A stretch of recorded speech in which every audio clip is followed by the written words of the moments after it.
For that technical delay. Do I off my microphone? I'm hearing some noise background, so everybody should off their mic. Okay. Yeah. Can you hear me?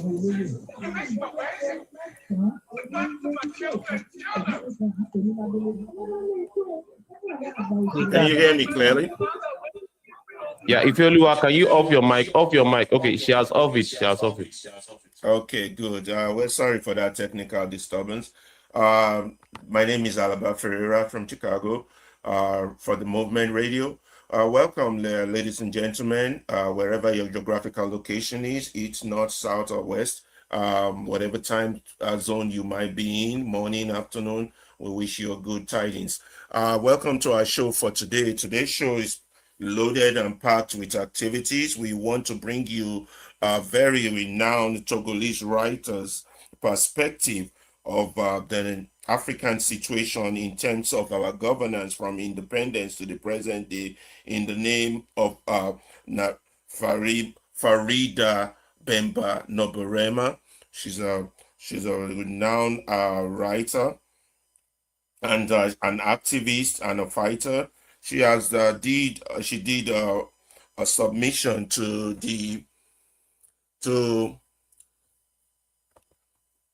she gave a keynote address to the Joseph Kobel School of Global Affairs. In our address, we find this very pertinent to our situation, and we decided to bring you this to you, our viewers, and hear your view on it, on how authoritarian system persists in Africa, even though in Nigeria we tend to do pseudo democracy where we have a replacement of leadership every 4 years or so. The condition of our people still remain the same. So in this paper she submitted to the Joseph Kobel School of Global Affairs, she gave some very interesting discovery. What she wrote down were quite a moment of clarity for me personally, and I believe this is something that needs to be shared with the Nigerian populace. And we're going to go over the article. I'm going to read the summarized version. Then we're going to give you a PowerPoint. We're going to break that out between each correspondent on the key points of what she has to say exactly in our article. But apart from that, what other things we have in stock for you is today also we want to talk about the concept of the IMF versus Nigeria. Also, an interesting write-up by Lanre Abuma Ayorinde about the people's hardship and the real cost of conformity. Also, on the other hand of the list is we also want to bring you something from Zainab Suleiman, who's also been a very renowned Nigerian artist that pen points to paper in a very detailed and very relationship forum format. And so these are the things we have in stock. Also, we will talk about some aspect of our culture that is dying, and then we would acknowledge the point of not all heroes are heroes. We want to thank you for joining us from wherever location you're joining us from. And I'm going to start by reading Farida's article, and I'll give you a summarized version of it, whichever one is faster for us to do. We don't want to bore you or waste your time.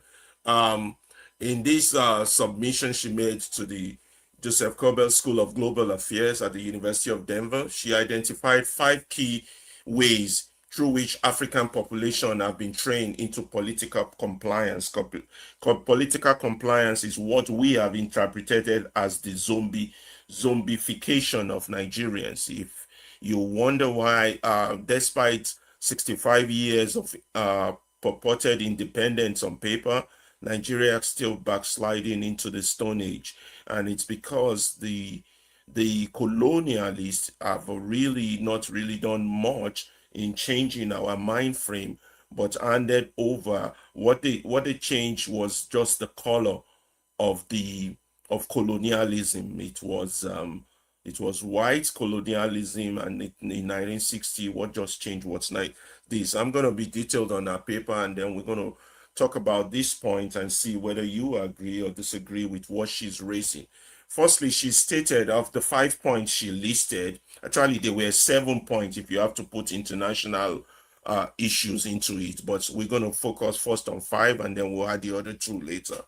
The first is education. She calls it colonial education, whereby the curriculum we inherited from the British, the French, the Portuguese, or whatever administrations was not designed to produce citizen.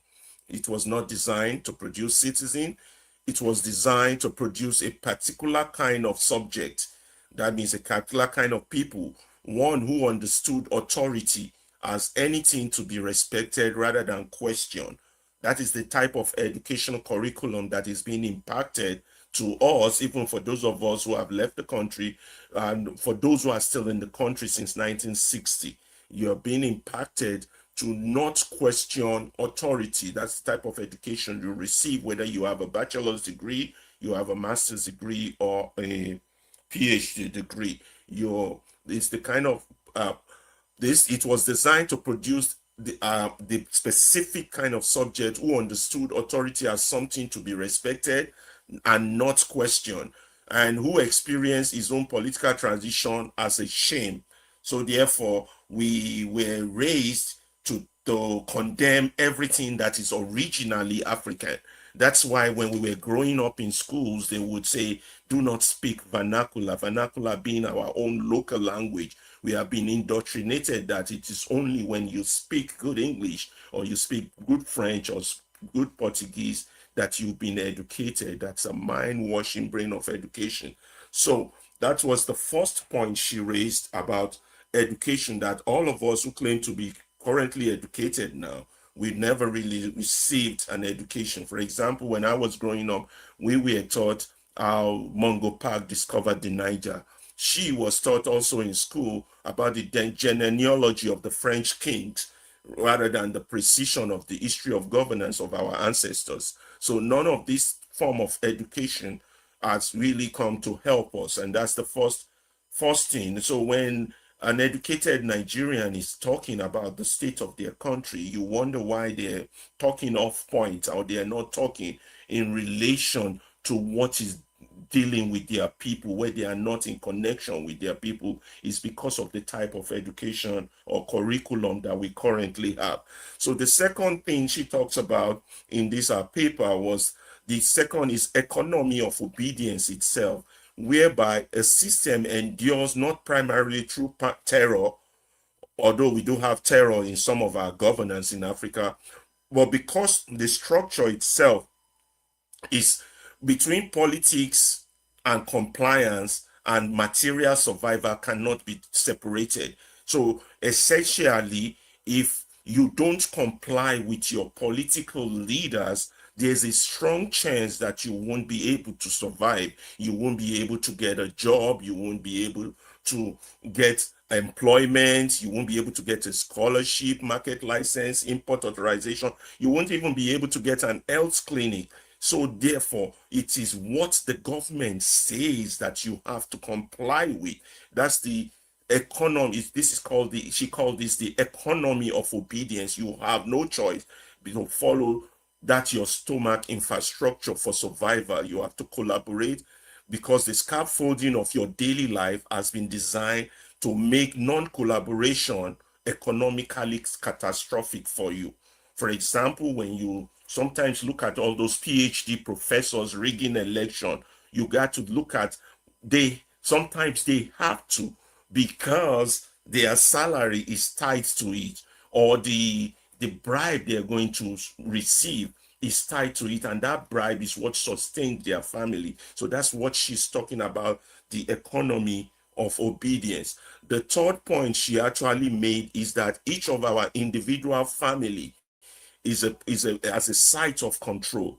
For we Africans, we are very loyal and obedient to our family, and the family is conditioned in such a way that if you are not in if your condition of economic precariement, the individual who is considered a dissident must calculate not only your own risk, you must also calculate the risk you impose on your parent. For example, if you put yourself out there as a union leader or an activist or someone who is fighting on behalf of the people, and the structure comes after you, it will come after you, not just you.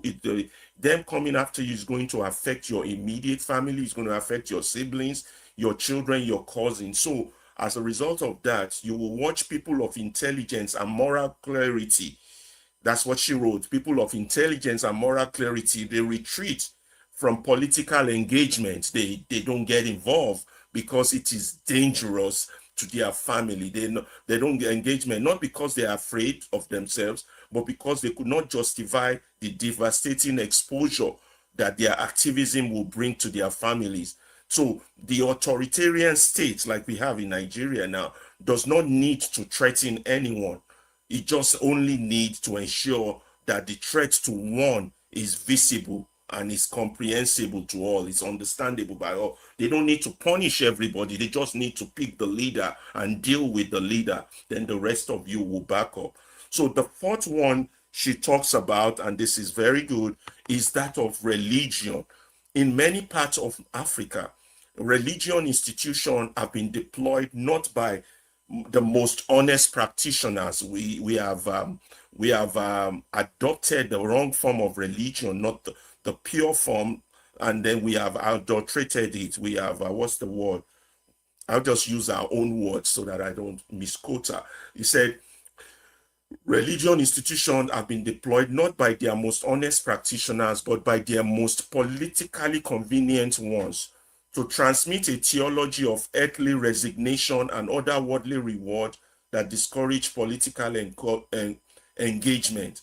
So the pastoral instruction to render unto Caesar what is Caesar sits very comfortably with interest of Caesar, who has no intention of rendering anything to anyone.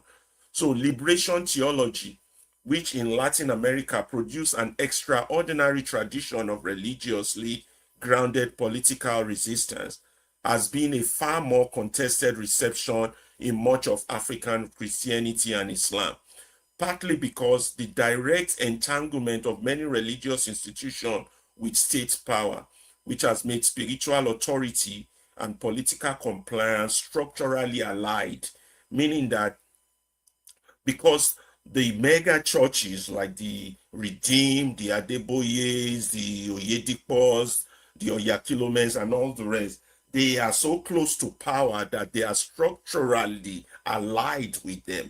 And the type of theology they teach, they don't teach much of gospel of salvation, or in Islam, whatever gospel is actually there, it's been mutilated to be the kind of gospel whereby you're more worried about your earthly gains. Some people call it gospel of prosperity. You understand? And so these, as part of the things that has weakened us and zombified us as Africans. And then the last one she talked about was the media. And we here in the Movement Radio have been warning our audience about listening to the mainstream media. The fifth is the media.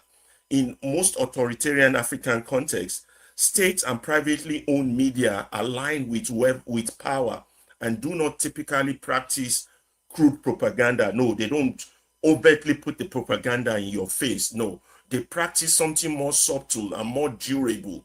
The selection of what is visible, what is invisible, the framing of social problems as a natural phenomenon rather than a political choice. That's why the concept of Nigeria has happened to you has become a phrase. It's like it's inevitable. Nigeria must happen to you. It's God ordained. It's natural. Even the media presents it like that. They present it's called subtle propaganda. It's called social engineering. And they've been doing that from the days of the NTA since we were growing up 55 years ago, 65 years ago, up till now. It's gotten worse now. So when you listen to the likes of the Arise, the channels, the NTA, the LTV, you're being socially engineered to be a zombie, to be in compliance with what the authorities are doing to you, even if it's not good. So she highlighted it that even our film industry that you see participate, all your Nollywood in this discipline, is their own way through which the systemic promotion of their narratives that depicts poverty and wealth as a condition of fate or personal failure, stories in which the distance between the poor and the rich has everything to do with luck. If you look at most of your Nollywood stories, most of the films you watch, this is what is telling you it's happening. So talent or divine favor and not had nothing to do with power. So if you have talent, it has nothing to do with power. So policy or deliberate engineering of inequality. So I'll read it exactly as she has it.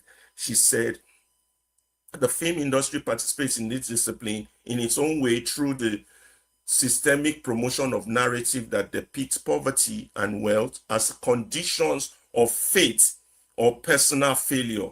Stories in which the distance between the poor and the rich has everything to do with luck, talent, or divine favor, and nothing to do with power, policy, or the deliberate engineering of inequality in your environment.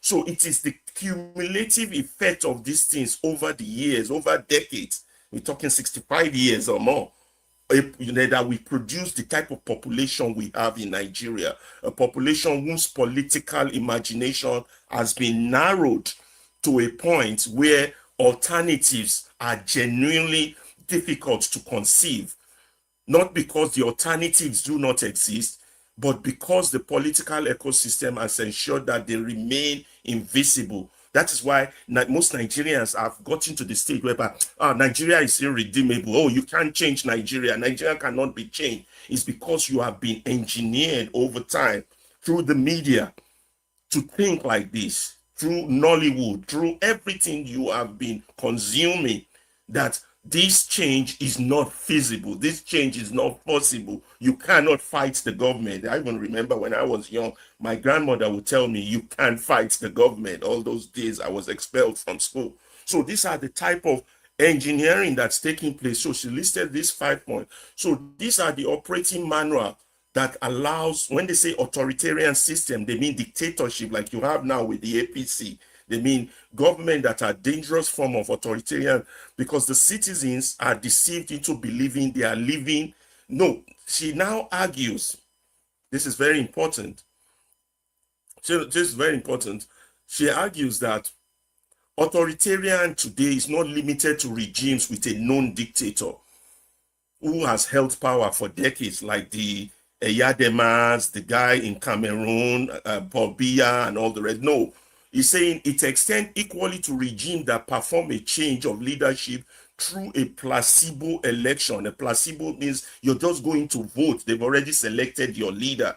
You don't have an input into that voting. That's a placebo election, conducted every 4 to 5 years, producing a new face every 8 to 10 years, while the same system of impunity remains structurally intact. She also argued that, in fact, it is more dangerous form of authoritarianism. It is telling you that the type we have in Nigeria is even more dangerous because we change leadership every 5 to 10 years. We have a new face. There was the time it was Shagari, then it was Babangida, then it was Abacha, then it was, what do you have it? Obasanjo, then it was, what's his name? Jonathan, and then Yaradua, and then now you have a Milokon. So it's even dangerous. So you're thinking it's a placebo effect. It's a false percent while the real system remains. So we believe she's raising a very valid point we should bring to the people so the people know what situation they're in. So he said this is more dangerous form of authoritarianism because the citizens are deceived into believing they are living under a democracy when they are in reality governed by plutocrats. Plutocrats are people who steal their money and have been convinced there's nothing to fight at all. This is why it's more dangerous. At least the citizens are an obvious dictatorship knows that what they are fighting. They fight a dictatorship. But with the type we have, you've been convinced that we have a democracy now. There's nothing to fight. There's nothing to change. So they tend to stand on a higher moral ground, while they are not. And that's what she's arguing. This is what Farida is arguing. And that that you watch the votes, you vote every 4 or 5 years, but the watches a new face take oath, and you mistake the performance of transition for the substance of change. Because you're changing leadership doesn't mean your environment is changing. In fact, it's not, it's getting worse. Now you end up with no voice, no justice, no agency, and worse, no drive to fight for your own dignity. For one can only fight for liberation after acknowledging one's condition of oppression. That's the fact she's making. So, Farida Bemba Noberema, this 36-year-old genius, is addressing our problem from the core areas. One, colonial education that we have not yet decided to change. Even our judges are still wearing white man's wig. Two, the economy of obedience. Your job is tied to you obeying a dictator or a bad government. Three, your family controls how you behave in public. Four, it's religion preaching the wrong thing to you and you imbibing it. And the last is the media, from your entertainment media to your news media. They've conditioned you to believe that you're okay. You have reached the promised land. Democracy is the promised land, but it's a democracy that does not have your input, that does not have the will of the people or the say of the people. So there you are with the Nigerian problem facing you right in the face there. Although she added two more points about international community, affecting us. Like, for example, the international financial institution like the IMF and the World Bank.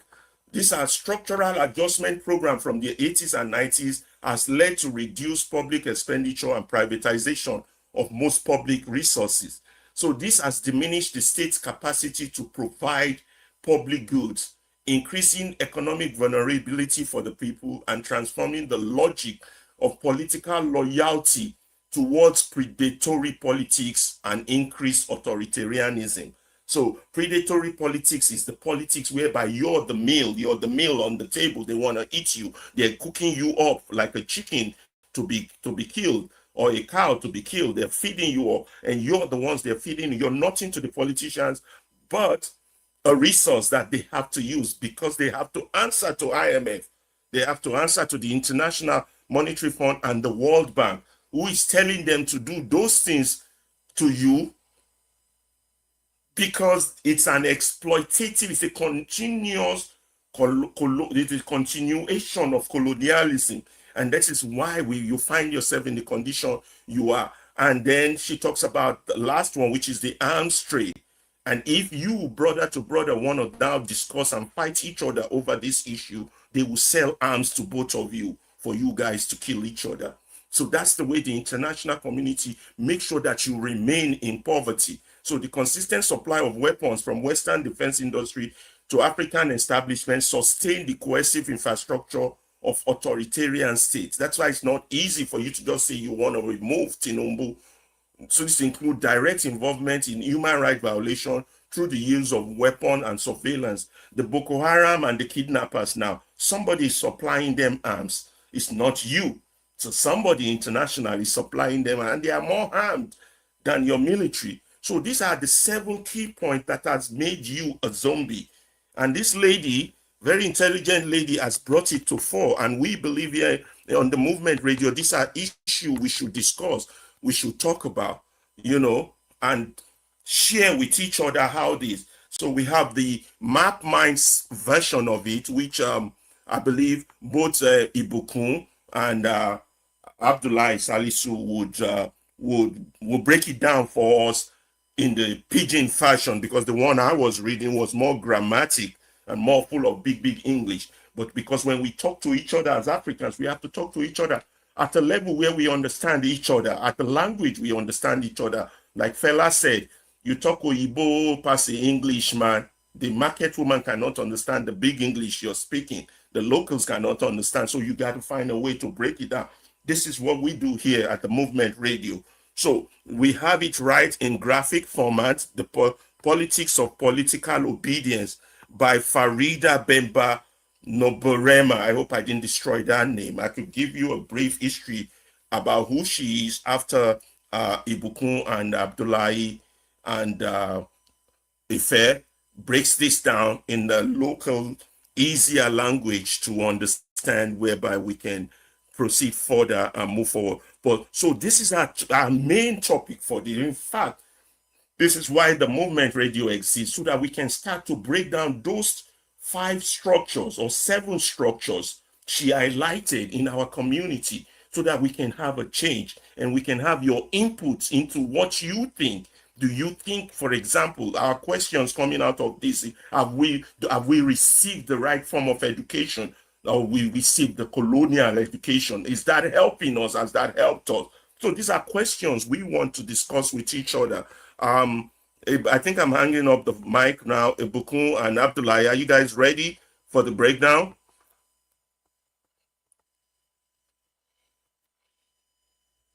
Can you hear me?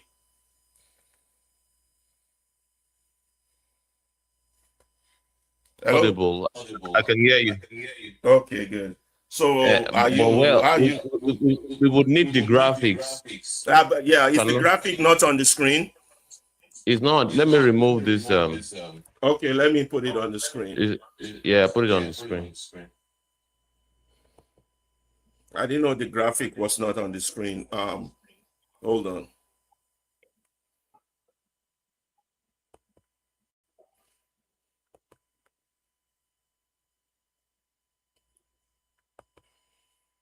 Or Mr. Abdullahi, can you see it from your own end?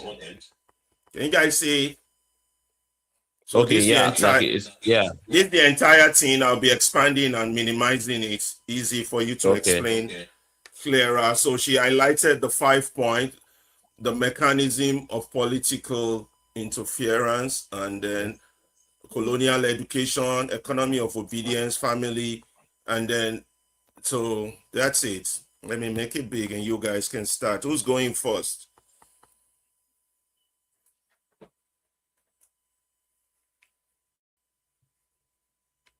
Yeah, yeah. Mr. Abdullahi, will you go first?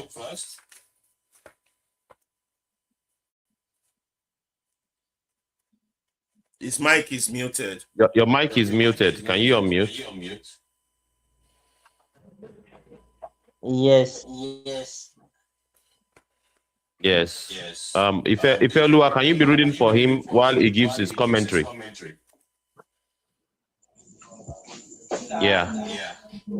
So read, if Elua. Okay, sir. The political economy of obedience. Okay. This one for our Nigerian people, as the market people used to say, when we say economy, Nice. economy to us, mostly we are talking about money, the money all of us are talking about. But here we talk about the political economy of obedience. That's the profit, the money that you are making, that's the gain that you are making for as a result of what? Always, yes, sir, accepting everything. That's everything that comes, you accept it. You accept everything as people. So that's what we are going to discuss now. As a people, what has this what this thing cost to us? What has this cost us for the all the long period of time that we have been accepting always everything that is coming to us? Budget we collect, original one we collect, everything we accept. So can we move a little bit so that we'll start with the items? All right, sir. Then now, Five mechanism of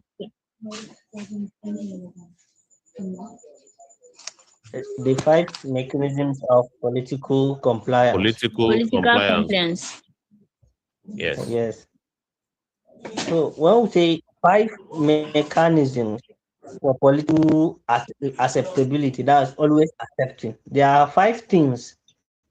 There are things that are five, one, two, three, four, five. That are what? That always make us what? That make us we accept this thing politically. In this one, not the economy, but politically. That's from how we do our leadership. how leadership help us. These five things are the things that what help us always accept things the way they are, because the things have already make us look like zombies, as the article was. Because zombies, they don't have head, they don't think. Everything that comes, they always accept it. Just like everybody in the market, like trash. Anything you come, you dump. Anything you come, you dump. Because all the things they no get will not get sense at all. So number one, Yeah, there's some echo coming from somewhere. Can somebody turn off their mic? colonial education. okay, colonial There's some education. noise coming from the background. I don't know whose mic is that. Can they turn it off so the audience can hear us clearly? Yes, it's a first Okay. mic. Maybe if I would have to hold If on. I would be, Yes, yeah, if I I will hold keep on, we'll reading do it. the reading. I'll be Yeah, reading we'll it do and the reading. explaining it. Okay. Okay. So it is Okay, even number faster that one, way. Yeah. yes, colonial education. Colonial education, we are talking about what the education system we have in our country, Nigeria, is designed not by us, it's not our own. They bring it from where? From outside country, where we say what overseas. It's not our own design, not be something where we produce by ourselves. It's brought to us. So and they make it in a way that it will make us like zombies, that we can everything they tell us we accept, we cannot ask questions. Like in a class, when a teacher explains something, you say, how does this thing happen? You say that's how it is, accept it like that. You cannot question, just like the way everything they say, okay, this is government policy, you say okay. And in the classroom they will always teach you that the government is the one that has the supreme power. Then the next one is authority respected, not questioned. Even leaders, they will tell you in class you cannot question your teacher. You always accept. Likewise, in the society, everybody that is at the top of their affairs, that is on top, or at the top, you always answer yes, sir. But anything he do, you cannot question him. You cannot say, sir, why do you do this thing now? No, you always say, okay, okay, that okay. Then on traditions, a source of shame. Then our own tradition, our own local way, things that is our own, we make it to be what? To be shameful. That we don't like it. Always things that are coming from outside are the best, are the modern, and are the acceptable. All the things that we have our own, my own, you don't change to something that is shameful. Then the next one is economy of obedience. That's now we finish with political obedience. Now is economic obedience. Now the first one is compliance linked to material survival. So now the reason why we dey accept all these things is because of what? To get what to eat. Because everybody wan get something wey go chop, because everything anytime they will say belle first. So because we wan put something for belle, na that thing make us always, we dey always answer yes, yes, yes, because we only accept that that's the way things should be done. Because if you question, that way wey we dey get chop, we no go get am again. Then rational choice for most times we don't have rational thinking for anything that come, we don't think. Rational here means you think before you do things, but we don't think anything. They will allow them to think for us. Then the next thing is access to resource condition on loyalty, because it's only person that is loyal to the system, that's person that is accepted, always accept that okay, yes, he always answer the oga at the top. He's the only person that will what? Get what to eat. So all of us believe that okay, for me not to always get what I will eat, let me also accept that person that is at the top. Then family as a site of control. Then at the family level, in our own family, at our own home, in your domot, that person is what is they always tell you that individual risk calculation include family. Your family will always tell you that No go fight this person. Oh, he's a very strong person. He's the minister, he's the governor, he's the councillor, he's the chairman. If you fight him, talk now. If they on your own, no, no be our own. So that fear they put in you, you too, you become scared. You become you the fear. Say, may this person no go do something where at the end of the day you go lose your family and you go lose your life. Then activism bring devastating exposure to family. So your family will tell you, no bring problem come to us. So this thing wey you dey do, our hand no dey. If you carry am, na you go bear everything. Anything na your head, e go follow. So all those things dey make people say, to me, I no go engage in all this call for action, all this activism. This way I go call say no, no, no to people wey dey do bad thing as leaders. You no go say no because your family say they know their hand no dey. So that makes you to fear. Then threat to one's is visible to all. So one thing wey happen to one person before, say, you know, see how they do so person, you know, see how they do for so person. So you too no go there. Oh, this thing wey they do, you know how you go land you. So then the next one is religion. So now our after your family, we talk about the political, we talk about the economy, we talk about the family. Now the religion, the worship, the prayer and worship, what would they do? Them too, that institution itself, it dey also help do things.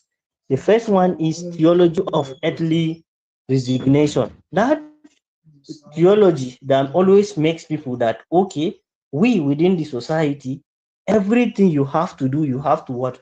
Leave it to God. Leave things to God. Leave things to God. Those things, and tell you that God is the one who give power. So, and those people that God, are you challenging what God has done? So those things they always. Then the next one is discourage political engagement. They will say, those things are evil. Governing or politics is evil. Don't go there or don't go near those things. It's evil. You cannot change it because it's evil. All those things are things that discourage people through religious institution. Then entanglement with state power. So the relationship between those people that hold that religious institution, also their relationship, them going there, going, coming out, receiving some gifts from them, always visiting them is also something that is making us to, they always make us not to talk. Then the fifth one now is the media. That's the radio, the TV, the newspaper, where some of us they feel listen to. The regard, depending on the one where you feel rich. That one where you feel rich is also something that is also making us to be zombies. So select of visible and invisible information. Before they tell you anything, they have to see, they have to filter it. They will filter it the way you receive your akamu. They will make sure, okay, this one we will give you, no go cause kasala for us. So, and we have to make people behave like the way they want us to make them behave. They cannot say, what this government is doing is not good, or look at it this way. No, they'll always tell you what the people at the top want you to hear and what the people outside the country, because as they talk in the English, in the grammar English, they say the medias are agent of imperialism. So this one now, they help you only to behave like the way the people at the top want you to behave. Then the next one is framing social problem as natural, making everything to look like this is how it is. I na so e dey, na so e dey everywhere. No be only us we get, na so e been dey since our grandfather. Na so my papa see am, na so him papa too see am. So this thing e dey always happen. More just accept am. All this thing na him dey make us, they make people, all this media, they make the radio, the TV, the newspaper, the social media, they go, everybody they talk about it. This is natural. Now this terrorism, now something where they happened long ago, and then opposition voice treated as marginal.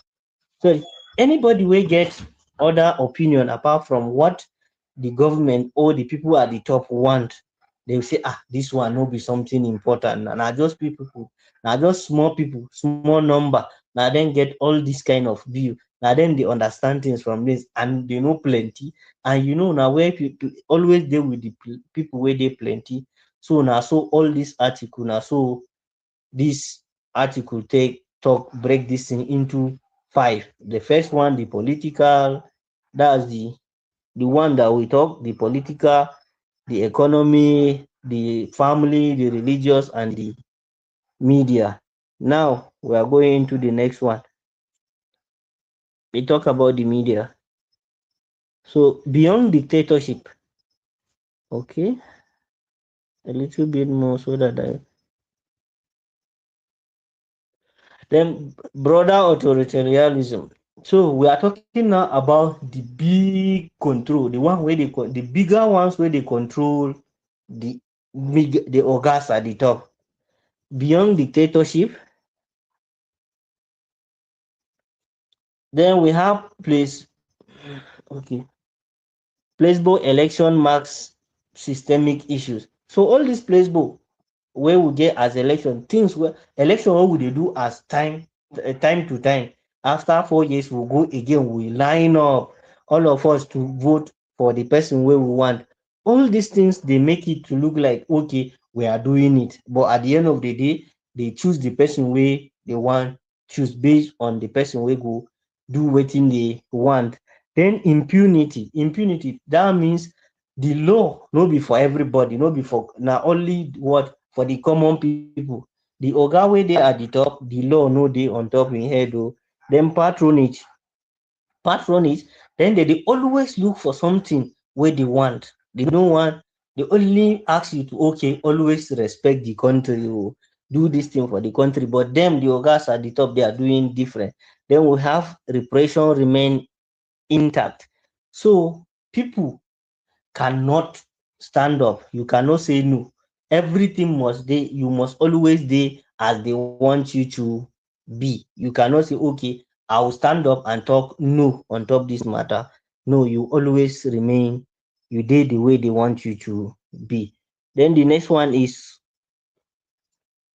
more dangerous authoritarianism. So the one wey dey fear people most, that's the most dangerous one now, wey dey make control on top everything now, the oga kwata on top.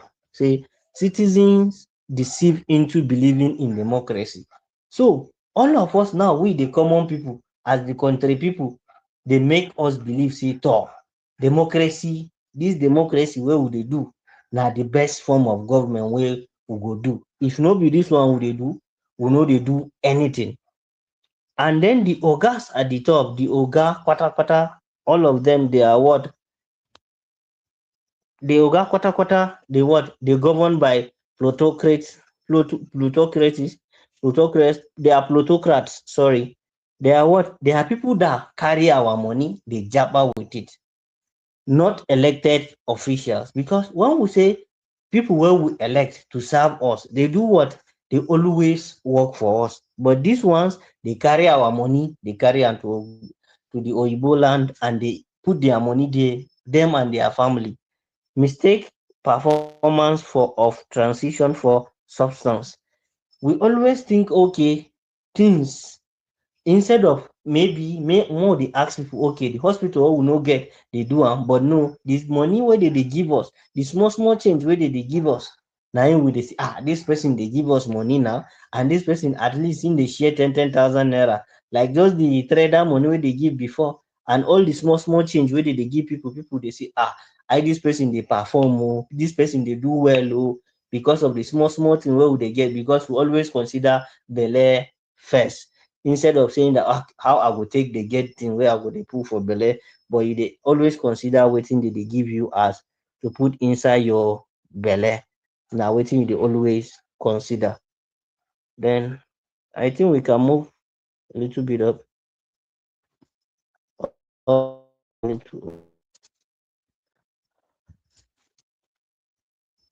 That now international mechanism nurturing compliance.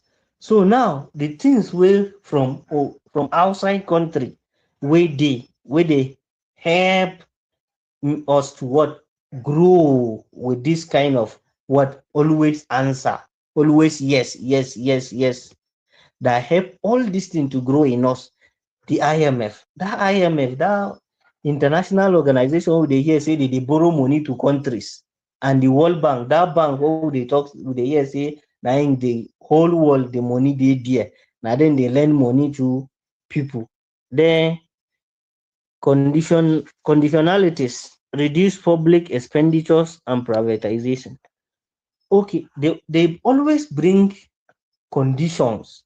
That's they will tell you, okay, rules. Before I will give you money, you have to do this. Then they will always tell you, okay, stop spending money on top hospitals, stop spending money on top education, and then what? All your public asset, the thing where you get, you have to sell it to people where get market, because they always tell you that public government are not good managers of resource of public infrastructure. Always give what? Give the private, the people where they market. The marketers are always, because they will tell you, say, the person where need profit go always make things better for people to buy. So the government cannot make it better. Always sell your things and always don't invest money in it. Just like the way we comot subsidy, the way we sell our NEPA, the way we sell, they always advise you on things like this. Then home consequence, removal of subsidy and school fees. So they will always tell you, talk, you remove subsidy, just like the way I mentioned before. Talk, they say, comot your subsidy oh, in education, school fees, introduce school fees, because government cannot pay school fees for everybody. Now, before, no tuition fee. They will say tuition is free, but now they will say, okay, we'll introduce something so that people will what? Start paying, because government cannot do everything. There is no money to do everything. Then political consequences, then transform logic of loyalty. They make people to what? They make all of us for the country to be what? Loyal, in a way that all of us have to surrender to that person at the top. We no go question anything wey that person dey do. We go dey always fear say make that person no go deal with us. Then arm straight, that's the weapon, the gun wey dey use carry do everything. They dey always help people wey, if you are looking for gun to go fight your brother, so they always do it. Then sustain conceive infrastructure of in authoritarian state. They help in one way. Those people from international world, oh, international community, oh, those people where they produce weapon. We know our own here, na local gun wey hunters they carry. We will know they produce all the ones where terrorists they carry. So they always what? Help people where want keep authoritarian state. Now they will sell things to government, even though they know say in one way or the other the government will kill its citizen. If now you people stand up say, "Toh, one this government will no want am again," no, before you know, they will supply them with all the things where they need, and they will begin fight una. So Western defense industrial supply African military. That's from outside country, more especially the West, where they call the West. Now there they always supply military supplies. That's the weapon, the bomb, all the things where they need, make them fight for Africa. Now them they supply. If you no comply with them, they no go supply you. Since you cannot wait till you no get, you will always dey obedient to the person where they supply you. They always do that one. So you have to answer to them. They will always tell you, before we will sell this thing to you, you must do this, you must do that, and you go answer, because you no get. And if you no buy, you know say your country no go dey, you no fit govern the country. You too, you will lose the power where you get. So arms relationship, despite human right concern, they will always sell to people, even if they know say at the end of the day, they kill people, they abuse people, they insult people, the right of people, they always they violated, but they go still sell for them. But they always tell you human right, human right.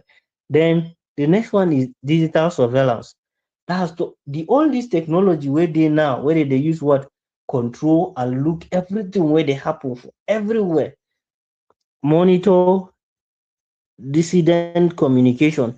They always, anything when you they talk, they always look through it. Okay, wetin this person they talk, wetin that person they talk, anything wey they talk, they always discuss about am. Then participation in human right violation. They always also put their hand inside wetin they call human right violation. That's all the right wey you dey get, they help in what? Denying you, not allowing you to have access to it.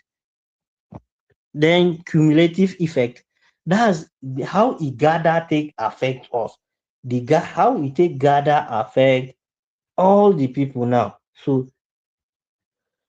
now the first one is narrowed political imagination. People dey always think that if no be this person we vote, we no go get am o, because we always get what? We no get option. Say but no any other road apart from this one na. Na this person get the money, na this person get the power, na him na nothing you fit do. So we always have that small chickeny thinking or imagination. We no dey imagine big, we dey always do things small small. Then the next one, alternative difficult to conceive. We dey always say this one is difficult for this person to make am true o. Or if you try this thing now, like we dey talk about say okay, let's unite ourselves, let's change the country o. Say change is impossible, e no go work o. This thing for years, this is how it is. It's very difficult, so we cannot accept it. They all make us to behave this way. Then the next one, political ecosystem ensures invisibility of alternatives. So the politics itself, the political system, this democracy and the system of governance wey we dey practice, dey always make us see say all the thing wey we dey do, there is no way out. So this is what we have. Maybe brother Ibokun will share more light if we still have time, or this is my own submission. Thank Yeah, you. before Ibukun goes, I think this lady, Farida Bemba Noberema, she did a very, very, very good job in analyzing our situation and how we got here, and why we cannot conceive an alternative as a people. We always act like little children, as if what is happening to us is impossible to change. Let me just tell you a little bit about the lady, Farida Bemba Noberema, was born in 1990. She's a Togolese human rights activist and a writer who has fought for democracy in Togo since she was a teenager. When she was 20, she founded the Power Must Go movement, calling for civil resistance in the interest of democracy. She published in 2014 her book, Essays of La Passion de Oppression, The Pressure of Oppression, encourage resistance from those who are oppressed. In 2017, Noberema was recognized as an Advocate of the Year by the African Youth Award.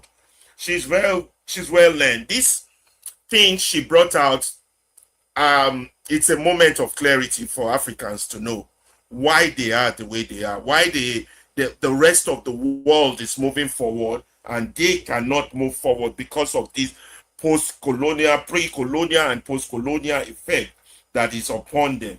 And this lady has really done a good job, and I think we should talk about it. If we want to debate anything, we should debate, do we have the right form of education? You see, we should debate all the issues she raised. Our economy obedience affecting our loyalty to changing our political position? Is our family controlling our way we react? Is religion a factor in whether we can change our condition or not? And as the media helped us, these are questions we in the movement may want to put to you, the audience, and have your say in it, have your point of opinion that Farida has presented to us. Let me show you a picture and who this lady is, and she did a great job in this intense and detailed analysis. And we should talk about these things, how we are, where we are, and how we can combat this, how we can change this. That's why we are about changing narratives, educating our people, finding opinions that matters, and echoing it back to the people, not opinions of the oppressors. Tinubu says, Akpabio did this, Wike is looking at somebody's pants. Stupid stuff African educated people are discussing, considering the immense trouble and problem their continent and country is. Stupid stuff. Continue regurgitating the opinions of the oppressors. How is that going to help you? How is that going to help your condition? You know, your house is on fire and you're worried about what your neighbor is wearing. How is that going to help you? But when we go deep like this and talk about how we got to where we are, became zombies, maybe we can start to wake up the dead. That's our mission. This radio movement is not for those that are gone, lost. We're here to wake those that have lost faith in the possibility of change, those who don't believe we can conceive an alternative, those who want to listen, not those that are pretending to be sleeping. Definitely not for the insane. We are not going to waste our time with the insane. So if you have comments, addition, subtraction, let us know. I'm going to hand over the mic now to Ibukun to also comment before we go on. Yeah, thank you so very much for that great analysis. And we indeed respect the brilliance of this, our African sister, Farida. And we indeed want to know want to get to know more of our articles. What should they do? Because that article, they always open up people high where and the African people, our situation kind of they similar from country to country. Our matter for Nigeria, it be like say you want the same for our matter. People where they for Cameroon, people where they for Congo, people where they many other parts of the world. So our issues are very, very similar. So waiting she don't talk, for that article of making of the zombies, really. She itemized colonial education. I just want to summarize everything for us. So people will say they know understand all of the big Oyinbo way they talk sense. She talk about colonial education and how that in done, affect us where we it don't affect our mind.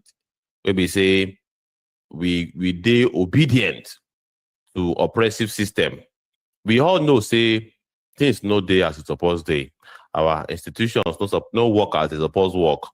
Police we supposed protect us. Now them can they carry condo, they knock us for head, they break our window if we get car.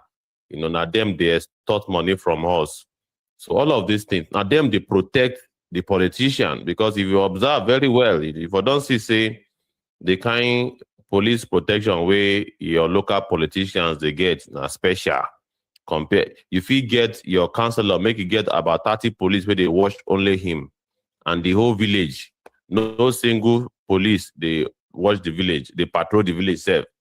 All right, so all of these things now be the cocoa where they say it help, and of course the curriculum, the timetable for school, it be designed to maintain this colonial mentality. And of course, she also talk about the economy of obedience, which is indeed how money they enter your pocket. And we most of us we they very, very busy. They find money up and down, and as they find money reach, the money where they enter, as they enter, now in the thing they go. And of course, we are even so busy with how to get this little money, such that we don't even care about waiting they happen to us. We just notice something wrong. And of course, I will get to the other reasons. We say make all of these things, make us be like so we be zombie. We say make them easy for our politicians to the directors left, right, and center. Maybe say it make us feel powerless. Say, well, nothing will feel do them.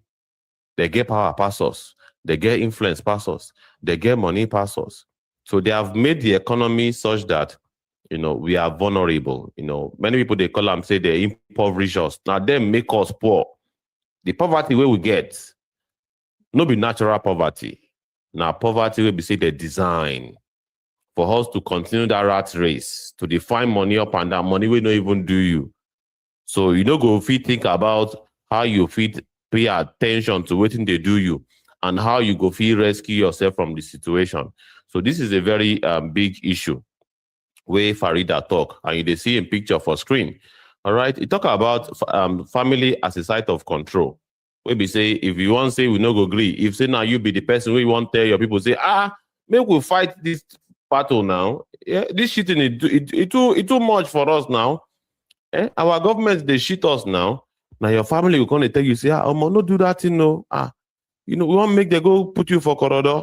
When they go carry you, go put for sale now. Waiting go happen. You want make we come, they use money, they won't go bail you again. So your family go to discourage you. Your friends self go to discourage you. All right. I don't lose count of how many messages you and me I don't get. You know, all right. As a social critic and as a revolutionary and activist, my mama don't follow me talk tire. Say, hey, you you find trouble of the system. The trouble is going to come for you. And one of the most choicest child, she in fact lost her child, our eldest brother, not quite long, and she was scared to the bone. As she they see me say me, I they do evangelism, I they abuse Tinubu, I they talk to I they call out Tinubu as it take be.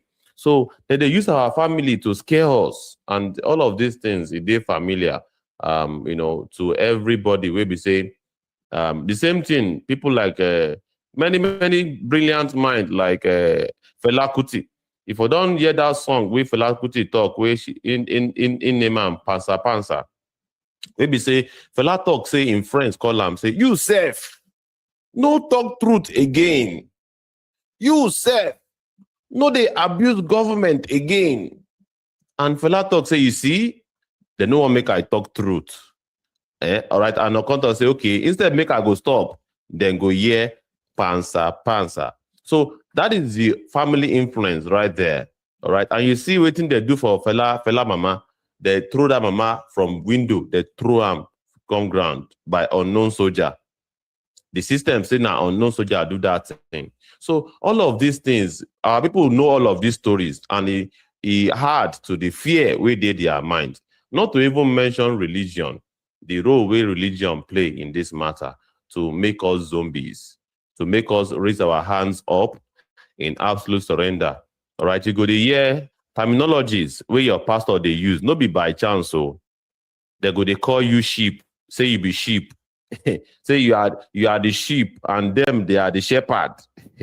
All of these terminologies, do not take it for granted because it is done, intentionally to infantilize you. That one na big oyinbo, to make you feel like Peking, so that as adult where you be, all right, even pastor will not even reach your age where we say if you give birth to them, go they command you say, Baba, do like this. No, waiting they find for government matter. Now to the pray, make God send you helper now.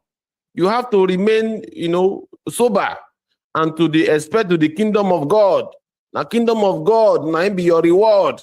Forget about everything waiting for this world.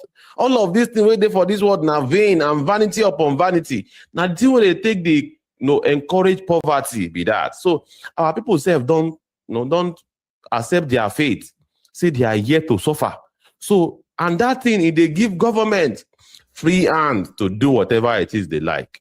So this is a very big issue where would they deal with for Obodo Africa, and of course Nigeria as a case study. So the last one we should talk about now media, and of course we know how state media, how these our mainstream media they align with politicians. You go to see how they go to use style. They go to use style. They back a Nigerian politicians, and they go to make analysis to make excuses for a failed government. So all of these things, this our Ogbonge sister, this our Ogbonge Africa sister, Mrs. Farida, we don't talk for that article, and of course that article makes sense well. So and for Movement Radio, you go how we go take break them down. It's articles like that our media should focus on. It's always in relevancies they want to focus on. They want to focus on things that are not going to help the people help themselves. They just want to keep pushing government agenda. They wouldn't talk about topics like this that Ms. Farida has presented out there that analyzes the African situation on why we stayed the same way we are. But even when they get a chance to interview Farida, they don't want to bring up important issues like this. They want to bring up garbage and rubbish, something that continue to keep the authoritarians in office. It's all due to the type of education they received. If they have received the foreign form of education, they won't be doing that. Because these are African children saying it like a true African, a true Pan-Africanist, pushing the African agenda that, look, we are in trouble. This is what we should be talking about, not garbage. You know, he talks about the media, talks about international influence, and talks about our own influence. That's why we have mumus wearing coats. That's what Fela in his song called those with Kolo mentality. You know, they will wear wig, they will wear tight coats, and you know, that's why I said he's not a gentle, he's not a, he's an African man original. Because there's a lot of things we don't know on why our condition is the way it is. And when people bring them out, it's our responsibility to echo it so that more people will hear it. More people would understand why we are where we are and how we have to get out of it. Because she did talk about how we are going to get out of it. You know, it said we have to address these issues or else we're going to be in perpetual slavery. And who wants to be in slavery? Who wants to hand over slavery to their children? Who wants to hand over poverty to their children? If something made us like this, we have to find a way to change it. It's our responsibility to educate our fellow Africans and let them know this is where we are. This is what we need to do about it. You know, this cumulative effect over decades has produced a population whose political imagination has been narrowed to the point where alternatives are genuinely difficult to conceive. Not because the alternative do not exist, but because the political ecosystem has ensured that they remain invincible. That's why an educated person with a PhD will tell you that you can't remove Tinubu. The fool will tell you because they've been miseducated, the miseducation of the black man. You know, this authoritarian manual has to be dismantled, and it has to start today. It has to start with information and education and reorientation. You understand? That's what, you know, if people have any comment on this, they should let us know Yeah. before we move on to something else. Our Twitter, we still dey wait for people to join us. Now only Liberation Chat and Alaba Ferreira dey there. And I don't share the link to all our group, pata pata. But That's it okay. really hard to add a little bit to what you Is this just said thing now. recorded? They can watch it later after the recording. Yes, absolutely. It is recorded. Yes, it's recorded.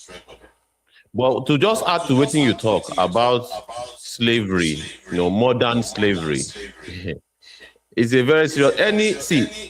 I would not be specific, but any ideology where we say you get or you are a member of that ideology, where we say they call yourself slave, where we say they call yourself servant, that is all of the indication where you need to verify, say that ideology, na colonial ideology. That is all I can say about. I will not be specific, but I'm just telling you, any ideology where you get, maybe you be member or you are entrenched in that ideology. And what they preach is that you should call yourself a servant, you should call yourself a slave. That is enough clue that you need. And of course, these things are well orchestrated. Now, I say they design them to make us, get the kind mentality we go keep us perpetually subservient to become slaves of the system. So yeah, I think we don't do justice to this particular article by our sister Farida. Any other article we will go do, we don't spend 1 hour 44 minutes now. So I think we can still do one more article, right? We don't do justice to this zombie topic where our sister exposed us to today.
like a Rikeo, Bonita don't come one Nibeo. Omo Alaja, Arike Keton and my badge. Then I'm hoping that you gone over. Cause anybody need watch a banana. Let me go, see the embassy bar. I'm alright, you killing no go car. I know mine, you killing no go car. I know mine, let me go, see the embassy bar. I'm alright, you killing no go car. I know mine, you killing no go car. I know mine. Big girl energy, dark skin melanin, fat back jiggling, tension killing me rising. Come giving me rally. Rock your body to this beat, don't mug it. Love your body, just like it, me at me. Explore your water, meet it in night. Slow motion, oh yeah, Betty, why baby come over? I've never seen a girl like a Rikeo. Bonita don't they come on Nibeo. Omo Alaja, Arike Keton and my badge. Then I'm hoping that you gone over. Cause anybody need watch a banana. Let me go, see the embassy bar. I'm alright, you killing no go car. I know mine, you killing no go car. I know mine. Let me go, see the embassy bar. I'm alright, you killing no go car. I know mine, you killing no go car. I know mine. Big girl energy, dark skin melanin, fat back jiggling, tension killing me rising. Come giving me rally. Rock your body to this beat, don't mug it. Love your body, just like it, me at me. Explore your water, meet it in night.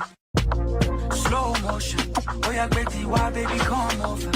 I've never seen a girl like a Rikeo. Bonita don't they come on Nibeo. Omo Alaja, Arike Keton and my badge. Then I'm hoping that you gone over. Cause anybody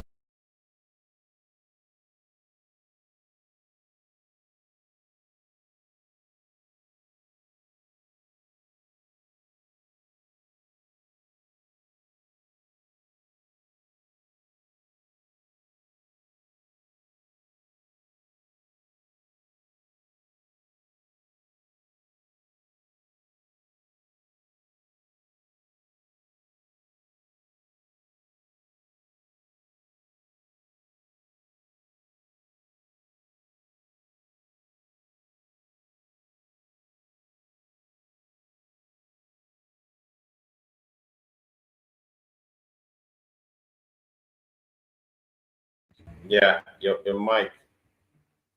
Yeah, I know. Um,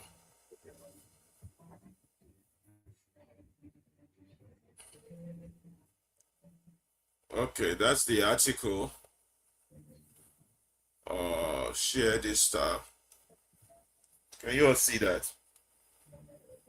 Yes, IMF yes. versus Nigeria, the people's hardship, the real cost of conformity. Okay. So let me see if we're reading the whole thing. Yeah, it's just 2 pages, so we could read it.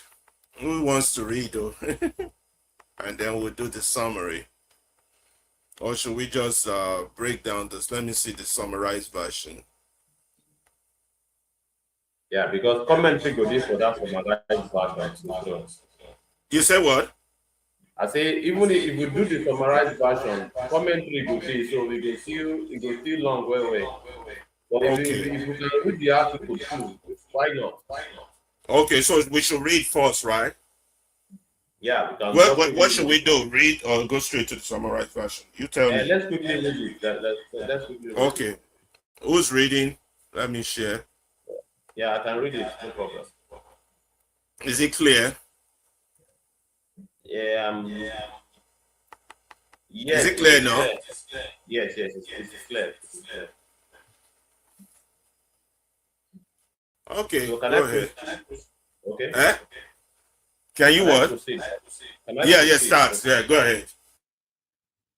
All right. IMF versus Nigeria, the people's hardship, the real cost of conformity by Lanre Abuma Ayoride.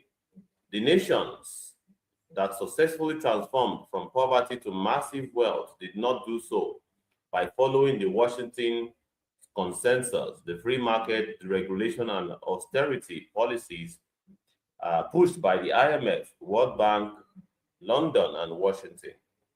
Instead, they practiced state-directed capitalism or heterodox economies, meaning they protected their local industries, subsidized their own growth, controlled their currencies, and actively defied Western economic dictates until they were strong enough to compete globally. Here are the prime examples of countries that aggressively grow their economies by focusing on internal development rather than seeking validation from Western financial capitals. Number one, China, the ultimate outlier. Since Deng Xiaoping's reforms in 1978, China has pulled over 800 million people out of poverty and become the worst manufacturing powerhouse. How they defied the dictates. The IMF constantly pressures developing nations to float their currencies and open their borders to foreign capital. China completely ignored this. They heavily manage the value of the yuan to keep their exports cheap. They maintain strict capital controls, meaning foreign money couldn't just flow in and out overnight to crash their economy. The result? They built internal infrastructure, forced foreign companies to transfer technology to local Chinese firms if they wanted to do business there, and subsidized their own manufacturing. They never sought an award from London. They simply took over the global supply chain. Number two is Malaysia, the 1997 defiance. Malaysia provides one of the best historical examples of telling the IMF no. During the 1997 Asian financial crisis, foreign investors panicked and pulled their money out of Asia, crashing local currency. How they defied the dictates. The IMF offered bailouts to Thailand, Indonesia, and South Korea on the condition of massive austerity, high instant interest rates, and cutting government spending, the exact same medicine given to Nigeria. The result in those countries were devastating recessions and riots. Malaysian Prime Minister Mahathir Mohamad explicitly rejected the IMF. Instead of raising interest rates, he lowered them. Instead of floating the currency, he pegged the ringgit to the US dollar and slapped strict capital control on foreign investors so they couldn't take their money out of the country. The results? Western economists and London bankers predicted Malaysia would collapse. Instead, Malaysia recovered faster with far less unemployment and poverty than the countries that took the IMF bitter pill, in quote. Number three is Vietnam, the Doi Moi model. Following a devastating war with the US, Vietnam was heavily sanctioned and isolated. In 1986, they launched the Doi Moi renovation bracket policy. How they defied dictates like China, Vietnam transitioned to a market economy, but strictly on its own terms, a socialist-oriented market economy. They did not privatize everything overnight as Western banks advised. The state kept a tight grip on strategic industries like energy, telecommunication, and banking. They focused heavily on agricultural self-sufficiency first, then pivoted to export-led manufacturing. The result? Vietnam has had one of the fastest growing GDPs in the world over the last 30 years, becoming a global hub for electronics and textile manufacturing, all while maintaining strict domestic sovereignty over their economic planning. Number four is South Korea. Note, while these countries are close political, geopolitical, and military allies of the US, the actual economic blueprints in the late 21st century 20th century violently violated Western free market rules. How they divide dictates. If a developing country today try to do what South Korea did in the 70s and 80s, the World Bank would sanction them. South Korea did not leave its economy to market forces. The government issued heavy-handed protectionism. They banned the import of foreign manufactured goods to force citizens to buy local. The government controlled the banks and directed cheap, low-interest credit only to local businesses that produce goods for exports, like Hyundai and Samsung. The result? They artificially nurtured their local industries until they were strong enough to compete globally. Only after they became rich did they open their markets to foreign competition.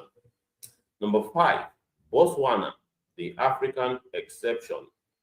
While much of Africa was subjected to IMF structural adjustment programs, SAP, in the 1980s and 1990s, Botswana took a different path regarding its natural resources.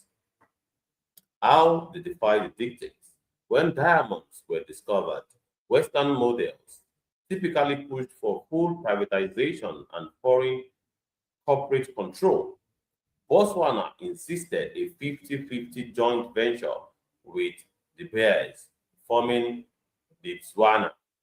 They maintained strict domestic control over their revenues, running budget surpluses, and investing heavily in domestic infrastructure, health, and education rather than relying on foreign debt. The result?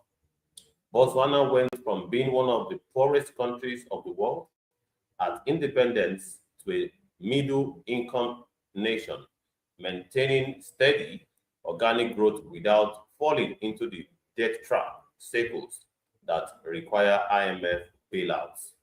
The core takeaway: aggressive internal production and localized industrialization. None of these countries cared about having their central bank governors win awards in London. They recognized that the Western financial system is designed to keep developing nations as exporters of cheap raw materials and importers of expensive finished goods. To break that cycle, they used heavy government intervention, protected their local currencies, restricted predatory foreign capital, and forced and focused relentlessly on building things at home. I think that's all.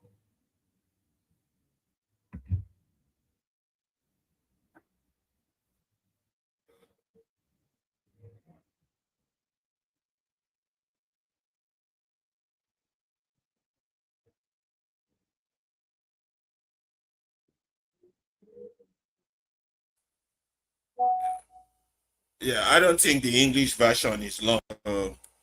Should be short. Yeah. Okay. Do we do that or do some in between ad first? You want to do that right away? Get that done with? The pigeon breakdown of this graphics, right? Yeah, we could do it fast. Do we Yeah, need it? I went. Yeah, we can quickly run through it fast as I take it Fast, down and fast. fast. Okay. We don't have to be in detail since it's more of economic talk.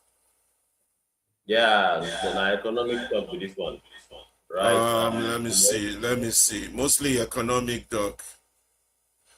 I don't think we Yeah. should do the paging version. Do we? Should we? Well, it's no need. It's no need. We can move on to the next article. But I think that article Yeah. is self-explanatory. It's And they say, self-explanatory. Yeah. make I break them down for our people. Maybe they don't understand big goals. Now Oh, just the they say you should break it down. if I just say make I do them, just in case Oh, if they need them, I can just do them in just 1 minute. Say this okay. article talk about the effect of IMF and their policies on many countries. How many countries like Nigeria, fall into their trap, and other countries escape their trap.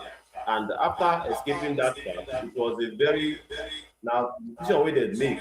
When you say not easy for them to make, but they I took think that the core decision. takeaway does it. They say that core takeaway. Yeah, that cut away. aggressive internal production. Yes, now instead of saying make they import something or make they do something wey go weaken their currency, they decide to build aggressively in terms of production, localized industrialization. They build industry for inside their country. Western system keep nation poor. Yes, history don show say Western countries dey get agenda to keep other countries poor. All right, and of course we have to break the cycle.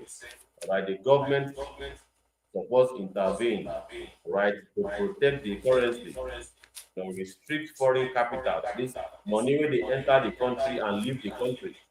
Una for don hear wetin dem dey call capital flight. All right, that is say money wey dey enter plane comot for country. All right, they carry am enter the country, and if they want, they go comot am immediately. Other countries no gree that kind thing happen to them, but Nigeria, na so we allow am. Na the thing wey land us for trouble. One of the things wey land us for trouble economically, na im be that thing. So we have to focus on building at home. All right, any government wey no wan build, na this kind wahala wey we dey face na im go dey happen. So now my analysis about the IMF and many countries we fall into their trap and countries we escape their trap. Now be that. That be that. Okay, let's go back to we are almost done. I think we only have one left. Did we do the gates but no fence? Have we done that? Nigeria is a gate with no fence. It looks like we've done that before. I don't think we never do that one before. Okay, that's the last one for today. But first, let me see if there are some words of wisdom on our page line to share with people. Let's start with this one. By what's this lady called? Maya Angelou. Can you see it? Yes, it clear very well. Now better mama be this one. African mama can be this one. Maya Angelou. She's a poet and a civil rights activist in the US. My mother said I must always be intolerant of ignorance, but understanding of illiteracy. That some people unable to go to school were more educated and more intelligent than college professors. You can see example of that in Nigeria a lot, can't we? The I like this. I like this one. We said this one yesterday. Silence about our friends.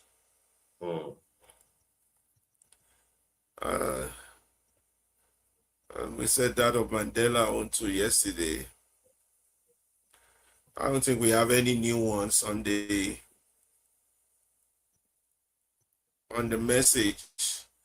And we saw how I don't know how the Burkina guy said his country is a secular state, even though they are almost 90% Islamic state. That thing, many people react to that thing. They clap for that.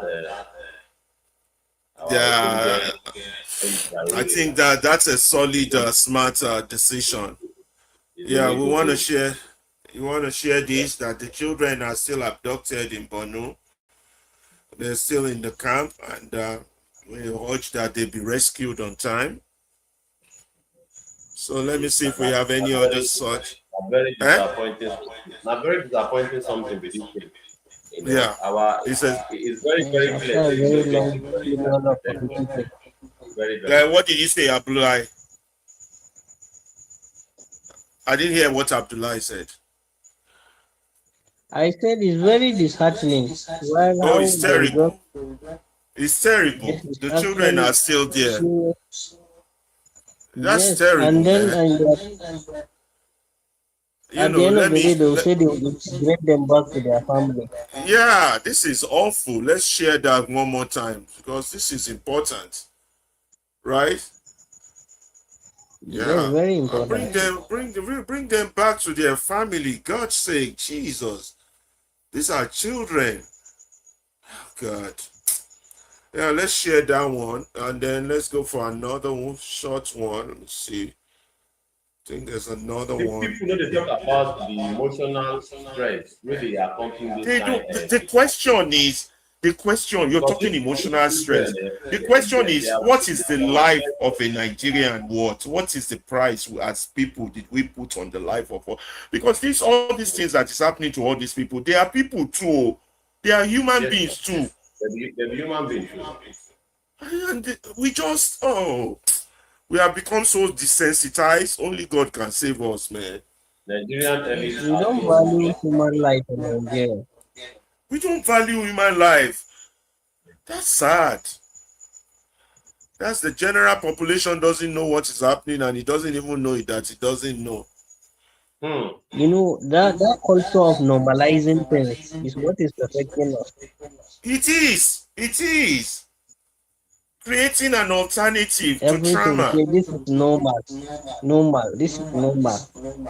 Not We have normal. normalized incident. You see that in Bukun, that's why I always tell you. It is true everybody has an opinion, but I'm telling you, it is not true. Some opinion are meant for your heart alone. Should not even come out of your body. It is so so sinful or bad that it shouldn't even come out of your body. Then there are some opinions should only stay in your room alone, in your bedroom alone, or in your toilet alone. Should not even come outside your house.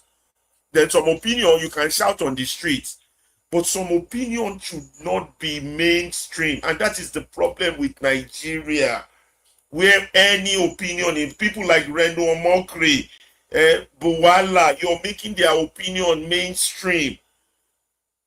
That is the problem with that country. When you cannot separate madness from normalcy, we get a problem, man. We get a problem. Because they are the agent that are making the things to look normal. Because they will keep referring that it happens this in this place, they happen in this place. So that makes people to believe as if it is normal, since it's happening elsewhere and it happens before. Yeah, it's true. It's true. As long as poverty, injustice, and So gross inequality persist in our world, none of us can truly rest.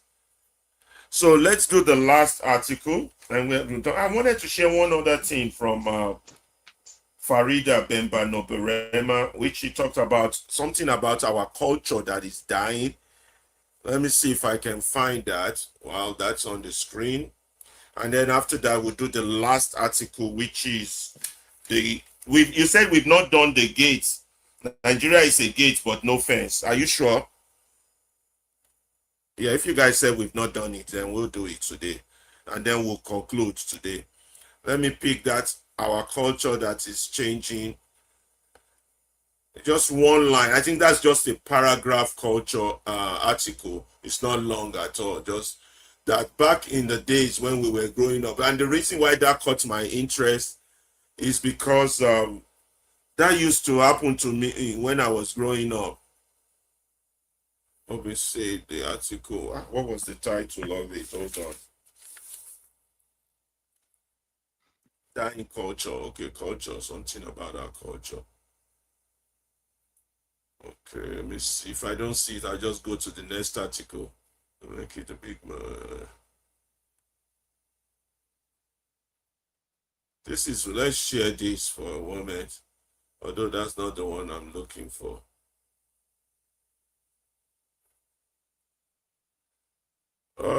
See, this is what I wrote when Nigeria was 65.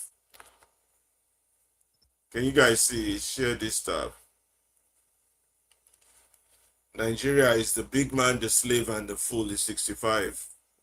It's a geographical contraption that calls treason, economic self-sabotage, politics. It calls treason and economic self-sabotage and has not found its moment of clarity yet. As time passes, things are getting bad and worse. In its delusion of existence, poor people are crying while its visionless, affluent people are farting in their shithole palace. Demonstration of crazy demons. The truth is that those that reject the truth deserve the shithole country called Nigeria, home of the living dead zombies and their night king, a weapon fashioned against his own people. So summary of that was kind of easy. That we have a self-destructive nature in our system. We have a political dysfunction. There's social economic disparity, and we reject the truth. You see that? That's a Yes. key point raised in that one. But that was not the one I was looking for. Let me go back to. I'll go back to. Let's share back to Mandela. I'll go. If I don't see an article, I'll just go straight to the next one. It's a very small. It's just one paragraph. That they talk about how our culture is changing from a good culture where we give to something else. This put on changes. Independence before. Yeah, I can't seem to see it. I'm just gonna go to the next one that I see.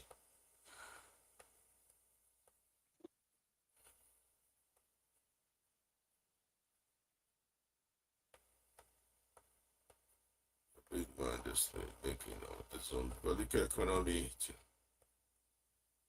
Okay, I've seen it. The one on our culture. Just one paragraph. Okay. Let's just do the summarizer. It's not long. I can read it myself.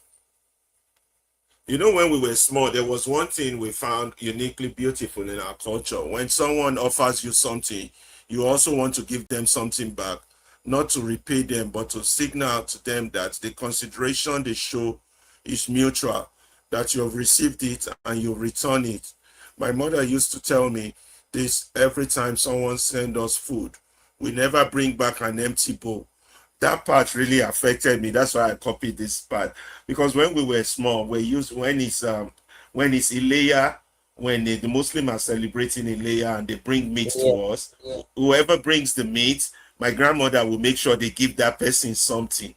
And when it's Easter, also when we take free John is that island food we cook. When we take it to our Muslim neighbors, me, I always make a lot of money on that day because the number of pre-John I take to somebody, the more money they will give me.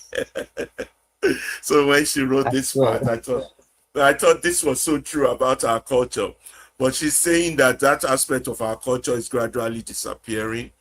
I have not found this in the West, where gifts exchange follow precise calendars and defined circles, where spontaneous generosity is often met with polite distrust, as if it hides an intention. In our country, it has the original language of social connection. If circulated without a particular occasion, without a special reason, because the neighbor has cooked more than necessary, because the fields are produced in abundance, or because we simply thought you of you without expecting anything in return. What breaks my heart today is that it's not simply that the culture is fading. There are still people who carry it. I am grateful for that. What breaks my heart is the inversion that has occurred in silence. We have arrived in a world where daring to be generous towards someone opens the door to them taking advantage of you. We are extending a hand to become an invitation to them to cling to you and as the weight of other existence without ever asking if you already carry your own. Where is this perversion that scares me? Not for me, but for the children. Because this beauty with which we grew, this way of habit, this way never bringing back the empty plate, they risk not knowing it in the same way. And we lost it. With it, it's not just a simple habit, it's an entire philosophy of a relationship to the other. I just thought that was an interesting African culture. And she's arguing that is gradually disappearing. Man, that's sad. That's sad. Last article, and we're done for today, which is what was this? The gates. Something about we are a gate, open gate, and no fence. Open gate and no fence. That's by the lady Zainab Suleiman. I'm looking for her.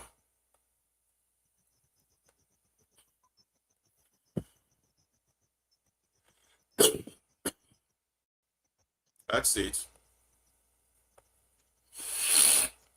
Okay. Let me see if it's long. Oh, it looks long. Oh, do you think we should just do the summary? What do you guys think? Can you all see it?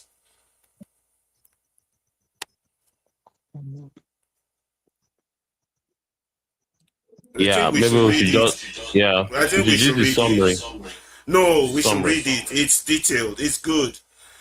It Okay, talks about terrorism too. okay. I think we should read it. And then just summarize the summary, just short version. It is You still can the share the Mandela. reading between you and Abdullah.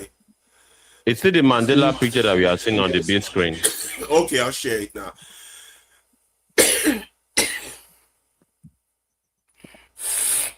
Can you see it? Yes, yes, I can see Yes, it now. I can see that. It's detailed. It talks about all the problems with security and everything. It's a good read.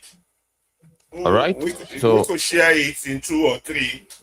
all We could right. Yeah, start. this article, it says we are a country with a gate, but no fence.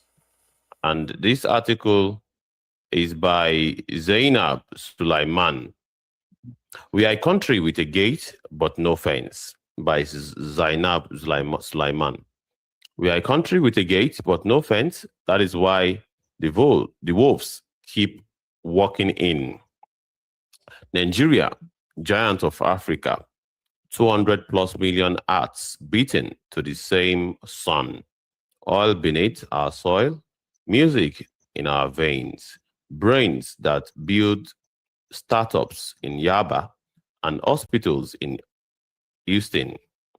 Also, that doesn't sleep even when the light goes off, but also a house where the doors are loud, the locks are rusted, and the walls were never finished. We painted the front gate and called it security. We posted guards and called it safety. We prayed and called it policy. And the wolves noticed. Number one, security is not just guns, it's a symposium, it's a symptom. Bandits in Samfara who ride in like weather and live like grieve. Kidnappers in Abuja to Kaduna Road who turned a 2-hour journey into a national prayer point. Farmers and elders in Benue whose fight over land has become a fight over who gets to the to be called human. Unknown gunmen in the east who leave questions with no answers. Terror in the north, east that has lasted long enough to raise a second generation inside IDP camps. We give them different names so we can pretend they are different problems, but they drink from the same cup. Poverty that teaches a 17-year-old boy that a rifle pays better than a diploma and pays faster. Justice that arrives late, if at all. A case file that moves slower than a ransom negotiation. A system where connection is equal to competence and silence is equal to accountability. Where you call fail, where you can fail publicly and be promoted privately. You cannot kill an ideology with bullets. You can only suppress it for a while. You kill it by making life too valuable to waste, by making school more profitable than kidnapping, by making farming safer than banditry, by making the future feel real enough to protect. Right now, for too many, the future feels like a rumor. Number two, I think let the me go gate with is the second loud. one. Okay, okay, please go ahead. Okay. Number two, the gate is loud, the fence is missing. We are very good at announcement. We have press conference. We have committees to investigate the committees. We have strategic plan with beautiful PowerPoint and zero follow through. What we don't have is consequence. Okay, a kidnapper is arrested today, paraded on the news tomorrow with cover faces and cover names. A year later, victims are still paying ransom in their minds, still checking the review mirror, still still fleeting at motorcycles. Sorry. Corruption is not just money stolen from a treasury. Sorry. Corruption is not money stolen from a treasury. It is the police vehicle with no fuel when your sister calls at 2 a.m. It is the school with 3 teachers for 200 pupils. It is the hospital with no drugs. So a mother buys paracetamol at 3 times the price from roadside vendor. When the state fails to provide, people improvise. And improvisation is not governance. Et- ethnic militias, vigilantes, self-help, community guards with then guns. And once everyone becomes their own army, the country becomes 200 million countries, each compound a republic, each tribe a border, each religion a checkpoint. A nation cannot survive as a collection of a fortress. It survives as a neighborhood. Number three, the most dangerous insecurity is in our minds. The first casualty of war is truth. The second is outrage. We have normalized grief. 10 people killed now screw past us like weather. We tap, we sigh, we move on. We save the tears for people we know. We argue tribe before truth, religion before reasons, party before people. We clap for the politicians who bring project but ask no question about the blood on the road to get there, about contracts that were inflated, about the school that exists only on paper. Empathy has become seasonal. We feel deeply during viral videos, then return to business. When we stop being outraged, we become complicit. Not because we pulled the trigger, but because we got used to the sound. And that is how a society dies. Not with a civil war, but with a shrunk. Number four, what they don't tell you. Insecurity has a price tag. It is not just lives, it is livelihoods. A farmer can't go to his farm in June. So in December, food prices rise in Lagos, Port Harcourt, and Kano. A student can't go to school in the Northwest. So in 10 years, illiteracy rise and so does recruitment into violence. An investor can't put money in a factory in the East, so jobs disappear. So more boys update their CVs to include tactical experience. A nurse leave for Canada, a doctor leave for UK, for the UK, a teacher leaves for somewhere with a light. Then we wonder why the gun is still only job with urgent hiring. It is a cycle fair, poverty, recruitment, more fair. And cycles don't break by prayers alone. They break by design, by intention, by boring, unglamorous work that no one claps for. Praying teach one times, fueling patrol van, prosecuting cases, fixing road, collecting data. Number five, so what breaks it? Not vibes, not hashtags, not if it is God, it is God. Truth, name the problem without hiding behind tribe or party. Call a terrorist, where he speak your language or not.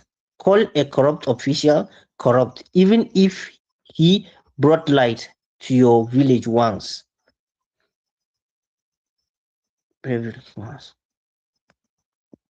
Justice swift, visible, and for everyone, big man or small boy.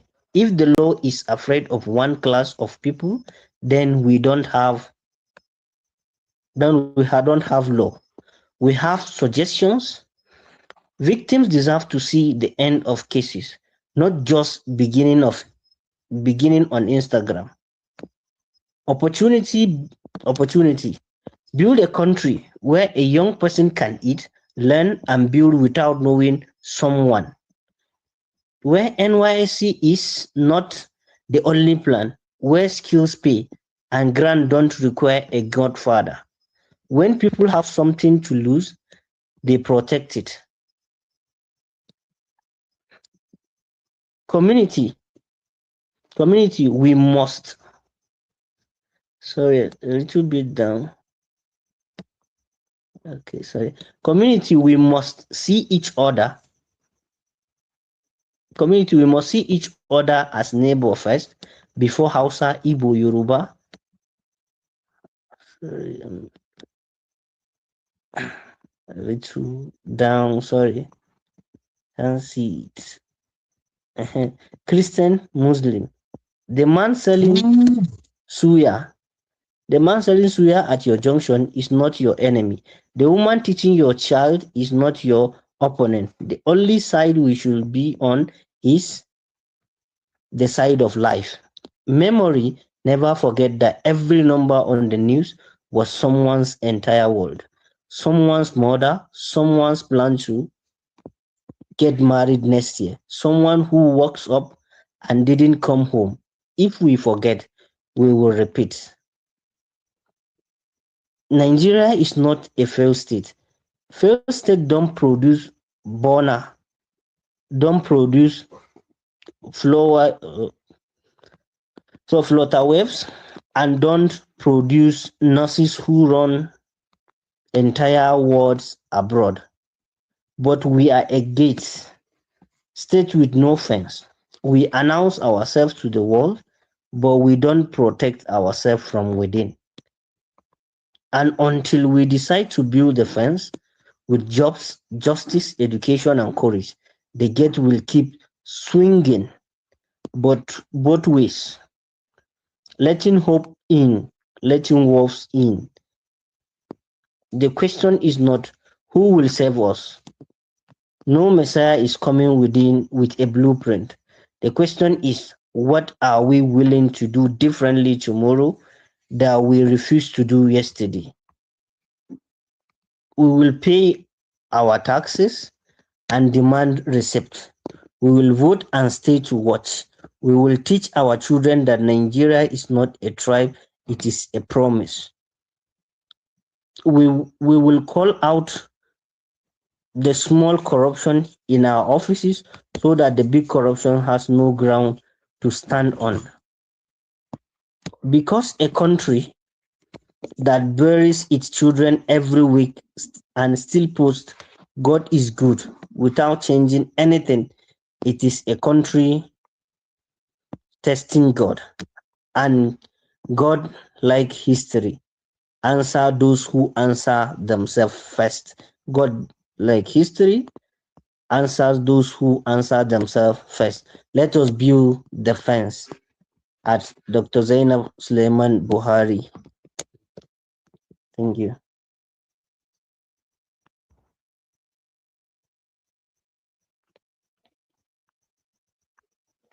So this is the article by Yeah, Dr. Dr. Zainab Zainab Suleiman Suleiman. Buhari. That is very clear. That does not need translation, does it? Yes. A very No, good article. I think the What do you article is think? self-explanatory and the language is not ambiguous. Self-explanatory. Yeah, very good article. Very, very good article. So that's all we got for today so far. I think we got 17 people on there watching. That's good. And so I don't know if you and Abdullah and Boko has a final say. That's my own final give for the day. I think we covered a lot. Let me see how long we were on. Two Almost hours 30. more than 2 hours. I didn't know 2.5 hours. We gone a long time. Anyway, you guys have a final say and to thank the people who joined us, and then we can continue later for some more interesting discussion and article. Thank you all Yes. for Thank you joining everyone us. for joining I'm us. Alaba Ferreira from Chicago. Go ahead, the rest of you. Thank you everyone. Okay, thank you everyone. We thank you all for coming, and we always look forward for your contributions, your comments, your suggestions, and keep bringing more people. This is a movement of like minds trying to what, liberate Nigeria, trying to make things work the right way in Nigeria, and giving you the true human angle story, not what they want you to hear. You can even share your stories with us, the real time stories that happens to you or anyone close to you. So we say thank you once again. Keep coming, keep inviting your friends. This is Abdullah Salisu from Abuja. Thank you so much. Thank you so very much. And of course, our Obodo, Nigeria people, we thank Ona as Ona come watch our show today. And we hope, say, not be just to watch. You were able to learn quite a number of things.